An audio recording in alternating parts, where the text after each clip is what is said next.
When Mim asked me to give my life story, I thought, all 86 years of it? Well, anyway, you start, I guess, with when you were born. And I was born over here at the big city of Gordonville, February the 7th, 1906. But I didn't stick around there long enough to absorb the big city culture because my folks bought a big farm on the Strasburg Road of 132 acres. And there they raised a brood of 8, I won't describe us, children, but they lived to tell the tale anyway. This was a great place to raise a family.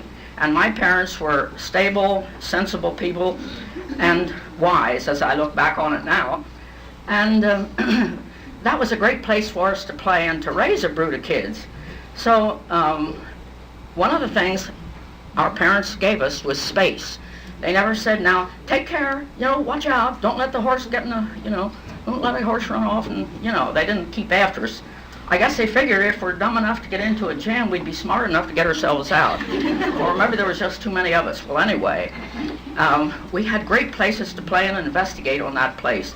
The first was the quarry that I'm thinking of, and other people had put their junk in there before us, but one time I was just a little girl and I found a piece of dark red glass shaped about like that and about that big. Well, that was a treasure, because when the sun shone on it, it just threw big rays all the way around.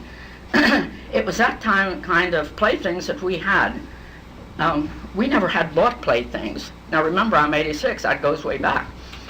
I doubt if we even knew there were such things, but there was enough of us and enough of imagination among us that we had plenty to play.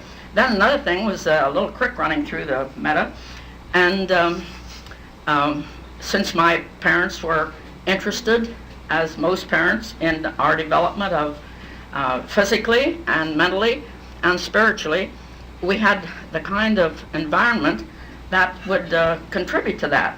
So we had this little stream down there, and we dammed it up in it about 2 or 3 body lengths long, and I didn't have a dandy bathing suit. I went to the rag bag in the attic and got an old dress, and that's what I went swimming. But I learned to move and to stay up, and later went to Rohr's Pond, where we had healthful exercise among all the rest of the kids in the neighborhood. Well, and another thing, as I remember in my childhood, was the abandoned farm that joined ours on the south. I had a very imaginative sister, older than myself, Mabel, and she saw ghosts. Well, anyway, this place was deserted and it was falling down, and she had us younger ones, she was 1 step older than I. She convinced us that there was ghosts back there. And I never went back by myself until I was about maybe 11 or so, when I could ride horseback. And I went back there because I figured if there were ghosts, I could outrun them. And of course, I went right up to the door, no ghosts. That was another place. Another thing, on one of these trips back to that place, there was a ditch ran along our field, and there was, I saw something shiny down there. So I got some of it and took it home. I thought I discovered gold, and it was going to make the family rich. Got home, rude awakening. It was that kind of thing that we played with all the time. Then there was a big barn. A lot of you know the big Rohr barn on the Rohr property down there. And many a rainy afternoon, we kept out of Mama's hair by playing up in the barn. And we would crawl way up in the logs and jump down on the hay mound. We did all sorts of things in that barn. Inspected the pigeon's nest. Look at the crazy bats hanging head down with their red eyes and little tiny sharp teeth. We were half afraid of them. Well, that was another place. But don't think that it was all fun and games at home, because there was 10 mouths to feed 3 times a day. And we all worked. And my father had a philosophy that whether you do a job or whether you do business, there was only one way to do it, and that was the right way. He pretty much made us toe the mark on that, and so we learned. Mama, we could walk around a little better, and we could argue her out of some things, And finally, in exasperation, we would say to her, why must we do it that way? We could think of a half a dozen ways to do it better and quicker, And finally, in desperation, she would say, because that's the way a body does. That's been in our family all day. I heard Marty say that not long ago.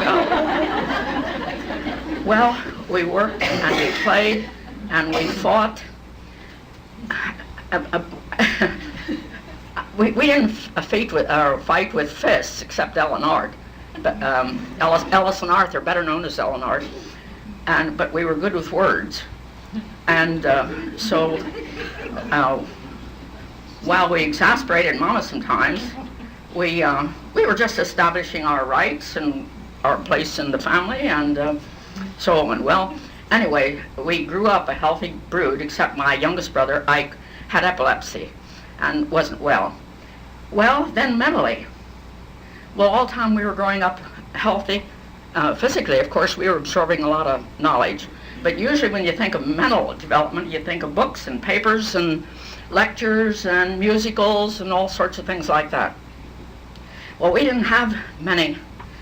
We didn't have the reading matter like we have now coming into the home, where half of it goes in a wastebasket.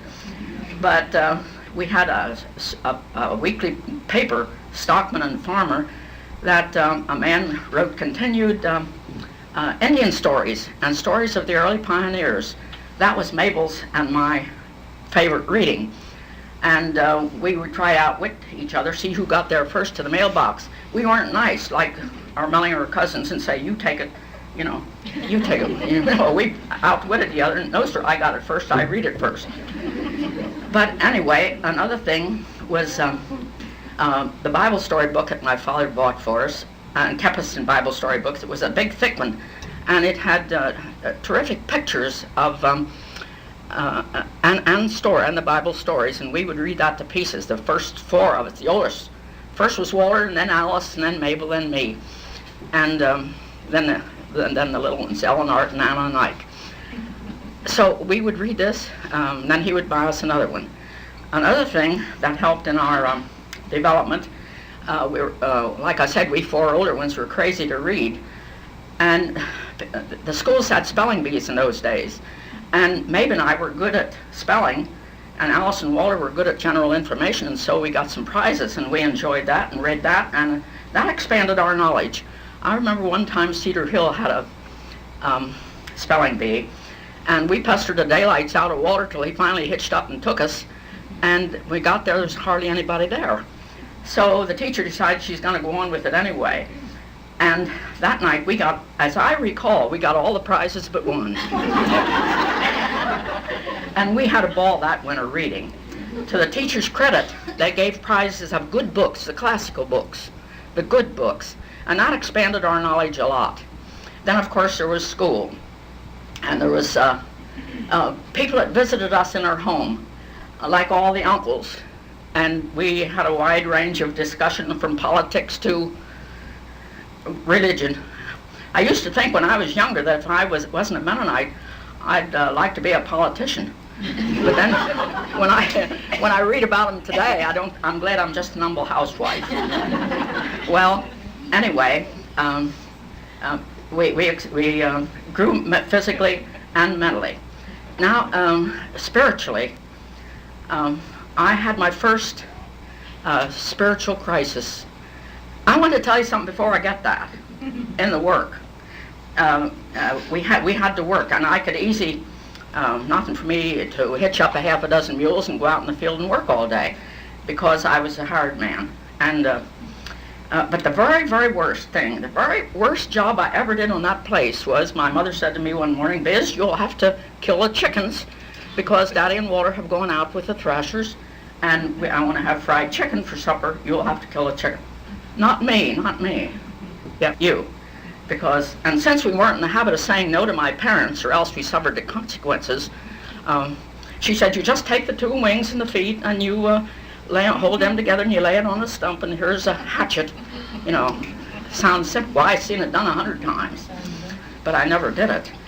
Well, everything went well until I got to about the third or fourth chicken, and the dumb thing moved, or else I didn't name right and just cut off its face. Cut off its bill and eye, and one eye.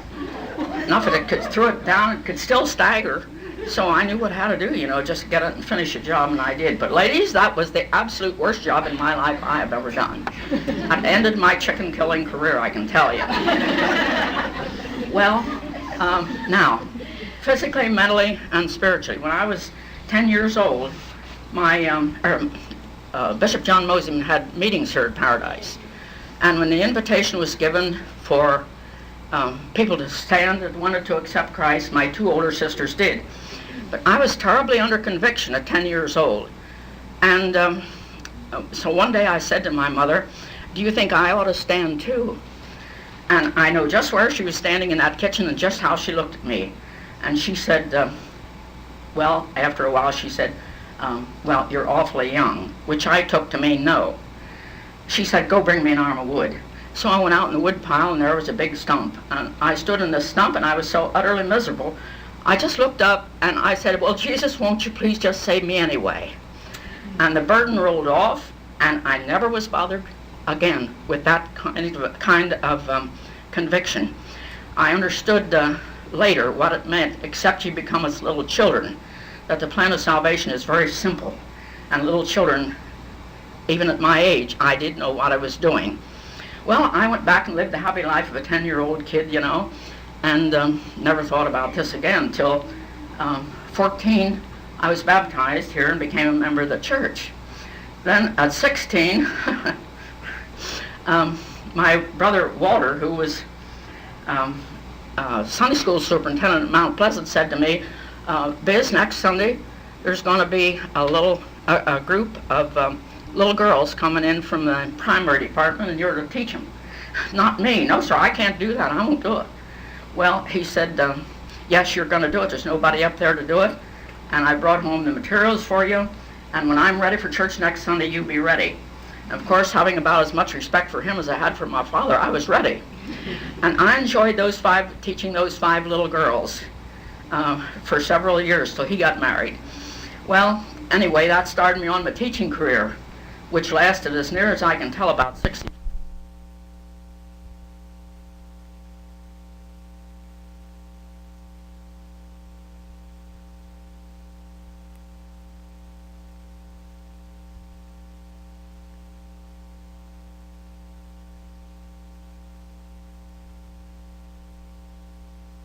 Else teach. Well, anyway, I was after, I don't know how long after I was saved. Well, anyway, one night I heard Uncle Jake Mellinger preach a sermon here at Paradise, and it was on Christian growth. And he said, you have, when you're saved, when you're born again, that's just the first step. He says you've got a whole lifetime to grow in grace and in the knowledge of our Lord and Savior Jesus Christ, which is true. And when I got to thinking about that, well, you know, what are some of the helps that help us along in our Christian life? And they're so numerous you can hardly count them. One, of course, which I think is the top-notcher, is the regular attendance at church and Sunday school. And there we learn from little up. And look at us now. Look how we're still being fed and nourished by Dell and Fred and our Sunday school teachers and interaction with each other and all that sort of thing. Well, I remember that because he used the illustration that when a woman waters her geraniums, she don't give each one a bucketful and expect it to last a lifetime. She gives a little each time, and it grows a little each. They grow a little each day. And I think maybe it was the illustration that caught my attention rather than... Another thing I thought about was when I was about 12 and 13, I guess it was, we had a teacher at Belmont School that made us learn good poems. And among that, she made us learn certain chapters of the Bible. One of them was the 10 Commandments, Exodus 20. I can still say that all the way through. Another was the beginning of the Sermon on the Mount, the Beatitudes. I can go down through that with, you know, "You are the salt of the earth, you are the light of the world." Another was the chapter, the charity chapter, "Though I speak with the tongues of men and of angels." Well, the reason I can say them now is because when I can't sleep at night, I go over them, and it's a help to me. Another one, which at that time I thought was terrific and I liked the best, was the Ecclesiastes 12, Remember now thy Creator in the days of thy youth, when the evil days come not, and the years draw nigh, when thou shalt say, I have no pleasure in them, no pleasure in living. Ever know anybody like that? Well, he goes down the line and sketches out the progress of old age, which I thought was just terrific. First your eyesight, and then your hearing, and then your grinders cease because there are few. Your teeth pull out. The keepers of the gate tremble. Our hands tremble. We can't take care of ourselves. And he goes all the way down through there about the silver cord being broken or something, and meaning our brain, or the silver bowl, or the golden bowl, and the pitcher be broken at the well, which means when your heart gives out and you finally die. Then he said man goes to his long home. But I thought he spoiled the whole thing at the end by saying, vanity of vanity, saith the preacher, all is vanity. Well, I didn't think my life was vanity. But of course when I got older I understood all that. Another thing, I hope I don't take too much of your time. Am I overrunning? Well, anyway, another was when I, 1924, I was to children's home. I was going to school up there at Millersville, and stayed with a lady there. Got sick a couple of weeks, so I went up to the children's home. And Levi Souter, who was a natural with children, said had devotions in the evening, and I'd sit in on them. How many of you can say the right off the bat, give the names of the 12 disciples? Right off the bat. Well, we learned them this way: Peter, Andrew, James, and John, Philip and Bartholomew, Thomas, Matthew, James the Less, Thaddeus, Simon, Judas too. Now, who'd forget that? Then he taught us a tune that had all the books of the New Testament. And I can sing that yet, but I won't bore you. Well, there are so many things along the way that help us in our Christian life. Well, time went on, and I got married in 1928 and moved to a farm near Strasbourg. And we lived there 42 years. And there we raised a family of 4, which grew into 10 grandchildren and almost 6 great-grandchildren. That was, we learned many things on that farm. But in 1929, then was the crash. The stock market crashed, and the country was plunged into a deep depression. But we didn't mind, because we lived on a farm. We had everything we needed to eat, but we didn't have money. So we went to church one Sunday morning. Dad had $1. Now, I heard him tell his story, so I don't think he'll mind if I tell you. He had $1. And when it came time for the collection, he was in a quandary. And he thought, well, should I give this to the Lord, or should I save it for next week, because I know I'll need it? Well, it got closer and closer, and he decided he's going to give it to the Lord, which he did. And that afternoon, his sister came to visit us, and when she was getting ready to go home, she said, I have a strong feeling that I'm to give you $1. And she said, I don't know why, but I want to give you $1. And he said, no, you don't need to do that. Yes, she said, I don't know why, but I must give you $1. Well, Dad knew why. This was the Lord reimbursing him. That taught us a whole lot.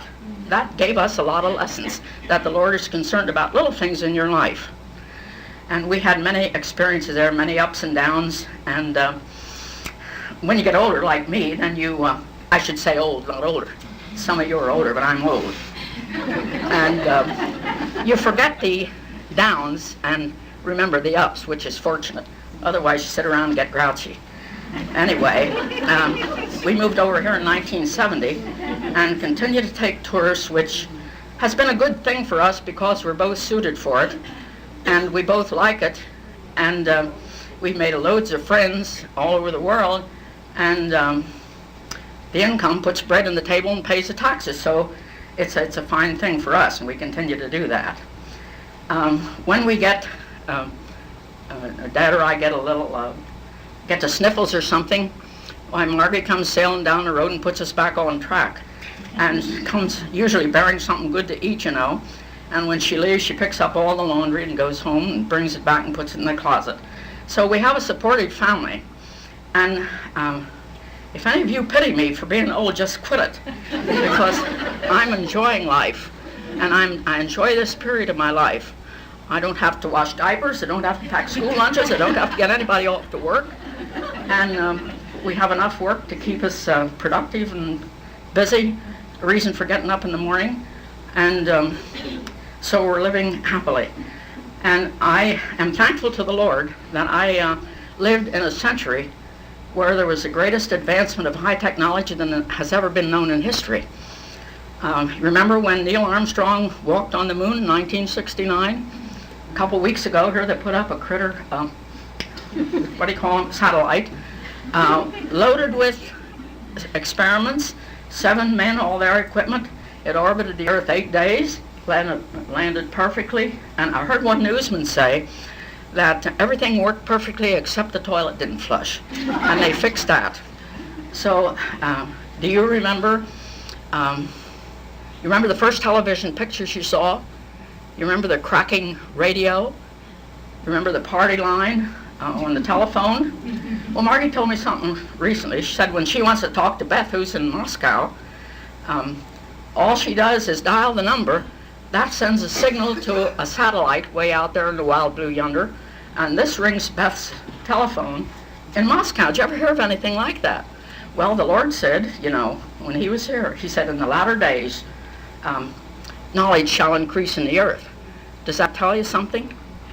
Does that tell you something? Well, I've had a great 86 years, and I'm still having it, and now I'm going to sit back and watch the world go by, and it is an interesting world, and wait for the Lord to come. This is Mother Elizabeth Benner, age 95, on September 28, 2001. She's sitting here at supper, reciting a poem about the months. So, she's going to try to say as much as... Okay, go ahead, Mom. January brings the snow, makes the feet and fingers glow. February brings the rain, thaws the frozen ponds again. March brings winds so cold and chill, drives the cattle from the hill. April brings the sun and showers on the pretty wildwood flowers. May brings grass and leafy trees waving in each gentle breeze. June brings roses fresh and fair, and the cherries ripe and rare. July brings the greatest heat, cloudless sky and dusty street. August brings us golden grain, harvest time begins again. Mild September brings us more fruit and grain for winter's store. The disciples are Peter, Andrew, James, and John, Philip and Bartholomew, Thomas, Matthew, James the Less, Thaddeus, Simon, Judas too.